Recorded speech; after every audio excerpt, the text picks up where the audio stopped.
It was hard to believe because he was fishing in front of us on the other side of the hole that Father had just fished. Father slowly rose, found a good-sized rock, and held it behind his back. Paul landed the fish and waited out for number 20 and his limit. Just as he was making his first cast, Father threw the rock.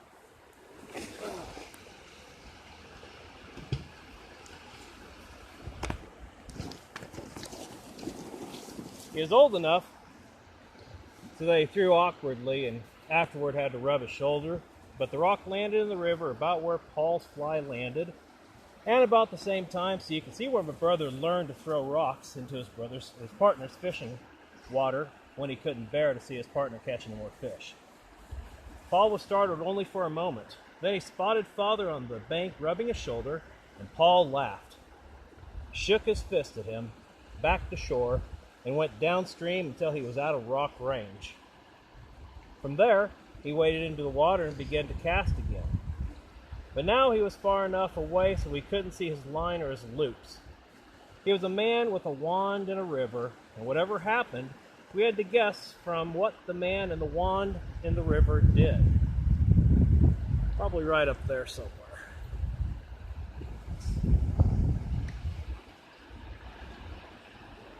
As he waded out, his big right arm swung back and forth. Each circle of his arm inflated his chest. Each circle was faster and higher and longer until his arm became defiant and his chest breasted the sky. On shore, we were sure, although we could see no line, that the air above him was singing with loops of line that never touched the water but got bigger and bigger each time they passed and sang. And we knew what was in his mind from the lengthening defiance of his arm. He was not going to let his fly touch any water close to shore where the small and middle-sized fish were. We knew from his arm and chest that all parts of him were saying, "No small one for the last one." Everything was going into one big cast for one last big fish. From our angle high on the bank, my father and I could see where in the distance the wand was going to let the fly first touch the water. In the middle of the river was a rock iceberg, just its tip exposed above water, and underneath it, a rock house. It met all the residential requirements for big fish, powerful water, carrying food to the front and back doors, and rest and shade behind them. My father said, "There has to be a big one out there," I said. "The little one couldn't live out there." My father said, "The big one wouldn't let it." My father could tell by the width of Paul's chest that he was going to let the next loop sail.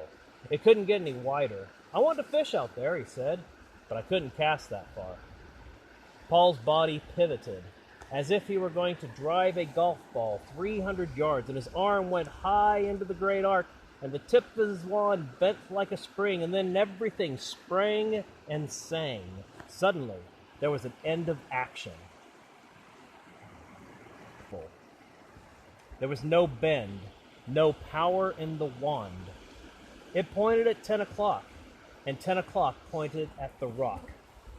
For a moment, the man looked like a teacher with a pointer illustrating something about a rock to a rock. Only water moved. Somewhere above the top of the rock house, a fly was swept in water so powerful, only a big fish could be there to see it. Then the universe stepped on its third rail. The wand jumped convulsively as it made contact with the magic current of the world. The wand tried to jump out of the man's right hand. His left hand seemed to be frantically waving goodbye to a fish, but actually was trying to throw enough line into the rod to reduce the voltage and ease the shock of what had struck. Everything seemed electrically charged, but electrically unconnected. Electrical sparks appeared here and there on the river. A fish jumped so far downstream that it seemed outside of the man's electrical field. But when the fish had jumped, the man had leaned back on the rod, and it was then that the fish had toppled back into the water, not guided by its re-entry by itself. The connections between the convulsions and the sparks became clearer by repetition. When the man leaned back on the wand and the fish re-entered the water, not altogether on its own power, the wand recharged with convulsions. The man's hand waved frantically at another departure, and much farther below a fish jumped again. Because of the connections, it became the same fish. The fish made 3 such long runs before another act in the performance began. Although the act involved a big man and a big fish, it looked more like children playing. The man's left hand sneakily began recapturing line, and then, as if caught in the act, threw it all back into the rod as the fish got wise and made still another run.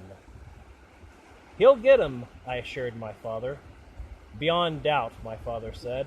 The line going up came shorter than what the left hand took in. When Paul appeared in the water behind him, we knew he was going to start working the fish to shore and didn't want to back into a hole or a rock.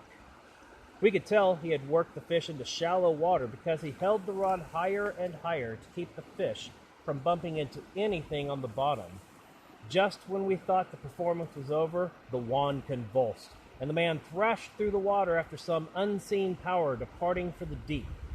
"The son of a gun still has fight in him," I thought I said to myself, but unmistakably I said it out loud, and was embarrassed for having said it out loud in front of my father.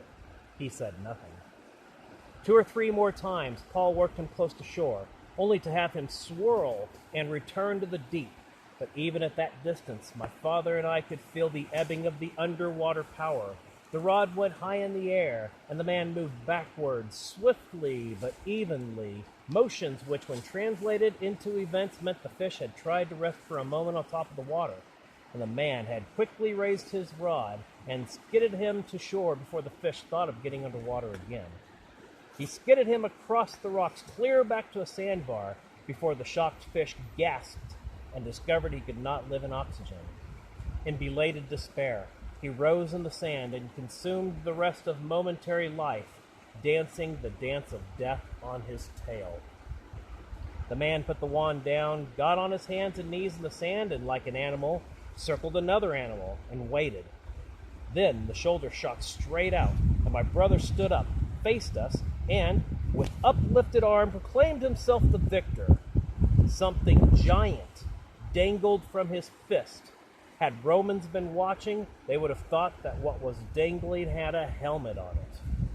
"That's his limit," I said to my father. "He is beautiful," my father said, although my brother had just finished catching his limit in the hole my father had already fished. This was the last fish we would ever see Paul catch. My father and I talked about this moment several times later, and whatever our other feelings, we always felt it fitting that when we saw him catch his last fish, we never saw the fish, but only the artistry of the fisherman. While my father was watching my brother, he reached over to pat me, but he missed, so he had to turn his eyes and look for my knee again, and try again. He must have thought that I felt neglected and that he should tell me he was proud of me, but for other reasons. It was a little too deep and fast where Paul was trying to wade the river, and he knew it. He was crouched over the water, and his arms were spread wide for balance. If you were a wader of big rivers, you could have felt with him at a distance the power of water making his legs weak and wavy and ready to swim out from under him. He looked downstream to estimate how far it was to an easier place to wade. My father said, "He won't take the trouble to walk downstream. He'll swim it." At the same time, Paul thought the same thing and put his cigarettes and matches in his hat. My father and I sat on the bank and laughed at each other. It never occurred to either of us to hurry to shore in case he needed help with a rod in his right hand and a basket loaded with fish on his left shoulder. In our family, it was no great thing for a fisherman to swim a river with matches in his hair. We laughed at each other because we knew he was getting darn good and wet, and we lived in him, and we were swept over the rocks with him, and held his rod high in one of our hands. As he moved ashore, he caught himself on his feet, and then was washed off them, and when he stood again, more of him showed and staggered to shore.